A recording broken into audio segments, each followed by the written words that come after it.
banyak hal dan banyak faktor lah menurut saya pribadi ya, karena Como ini dibeli itu sejak dari seri D gitu kan. Terus mereka benar-benar kembali membangun fondasi yang kuat sebelum bersiap untuk terjun di seri A gitu kan.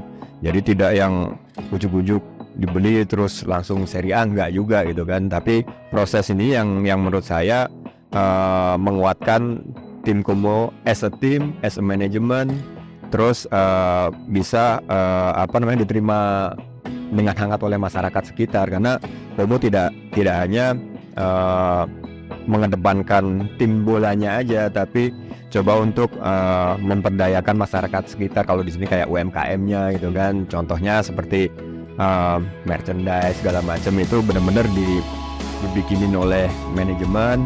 Mereka ada program namanya Como for Como juga, itu disebar ke hampir semua toko yang ada di Como. Dari keuntungan penjualan itu lari ke mereka, sebagian juga untuk mengembangkan komunitas yang ada di Como. Jadi benar-benar masyarakat Como itu merasa ini tuh jadi owner yang baik itu bukan hanya memanfaatkan sepak bola Como untuk kepentingan mereka, tapi benar-benar bermanfaat, impactnya untuk masyarakat sekitar juga. Jadi alhamdulillah di situ juga kita sebagai orang rantau lah, orang Indonesia berada di sana merasa bangga juga gitu kan, diterima. Dan bahkan mungkin siapapun yang orang Indonesia yang mungkin lagi liburan ke Como, ketika mereka bilang dari Indonesia, sambutannya kan luar biasa hangat menurut saya. Sebenarnya segala sesuatu memang sudah di plan benar-benar matang gitu kan, karena ketika mereka membeli Como, mereka tidak hanya fokus di senior timnya, mereka juga memperbaiki bagaimana youth development-nya gitu kan. Jadi mereka benar-benar boleh dibilang mulai dari nol lah, dan ini yang Grand Design ini yang benar-benar mereka fokuskan, dan komitmen dari manajemen untuk mensupport keberhasilan tim Como ini benar-benar yang nggak main-main gitu kan.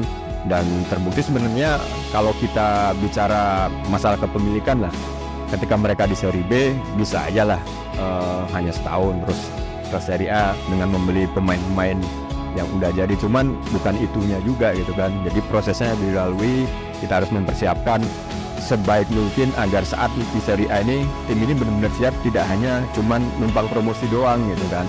Contoh hal kecilnya misalnya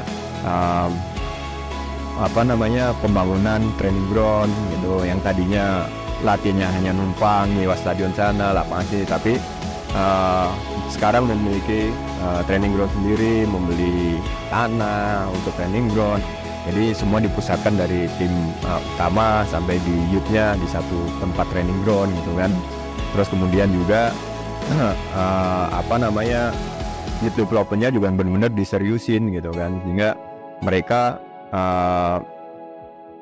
sadar betul bahwa salah satu investasi yang terbaik itu adalah pengembangan youth development.